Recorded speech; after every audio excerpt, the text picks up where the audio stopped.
Donald Trump and the truth on Canadian healthcare. I'm Brian Lilly with the Rebel.media. Well, if there was one line during the U.S. presidential debate that perked up the ears of those Canadians not watching the Blue Jays game, it was this one from Donald Trump talking about Canadians and healthcare. She wants to go to a single-payer plan, which would be a disaster, somewhat similar to Canada. And if you ever notice, the Canadians, when they need a big operation, when something happens, they come into the United States in many cases because their system is so slow.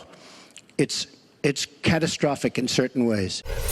Well, that line sent an awful lot of the Laurentian elites in this country running for the smelling salts. An American, a right-wing American, a Republican presidential candidate has said something bad about Canada's healthcare system. We must debunk it. We must attack him. We must defend the system.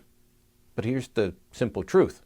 What Donald Trump said is true. Many Canadians, when they need big operations, do go to the United States or elsewhere in order to get the treatment. The Fraser Institute is just out with a study that shows an estimated 45,000 Canadians went to the United States last year for medical care that they couldn't get in Canada. Their province may have sent them off, or they decided they did not want to wait through the waiting list. They didn't want the weeks, months, or longer wait times that their provincial plans put forward.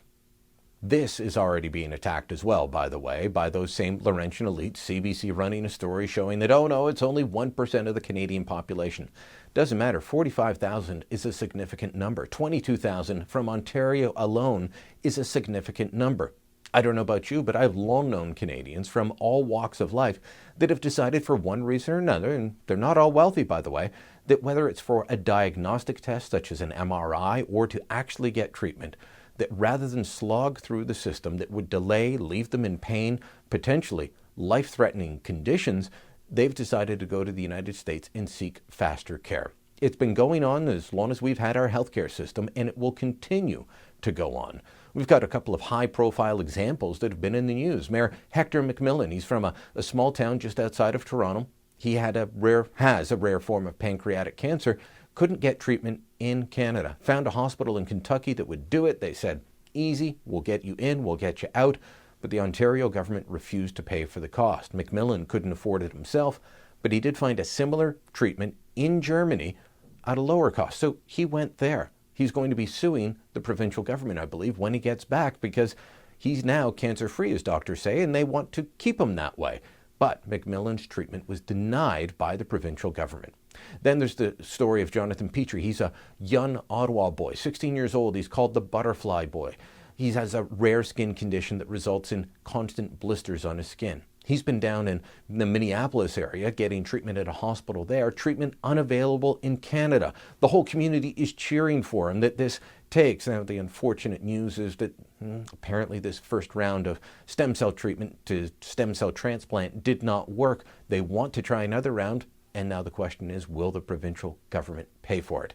You can point out that there are holes in our system. You can point out that many Canadians do seek treatment in our neighbor's healthcare system south of the border without being a traitor to Canada. For some reason, too many Canadians think that we are defined by a social program. We're not. We are defined by who we are as a country. Yes, we have socialized medicine, but that doesn't mean you can't point out that there are problems with it, which is what Donald Trump did the other night during the debate. He pointed out that there are problems in our system and that our safety valve is going to the United States.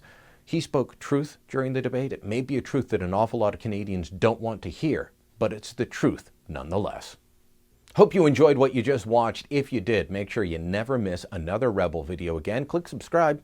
Yeah, just right here. Click subscribe and you will be a subscriber to our YouTube channel. Help spread the word. Now you can also become a member at therebel.media and access premium content that's only available to members. We don't get the $1 billion like the other guys, so we rely on you for support. Go on over, therebel.media, join now.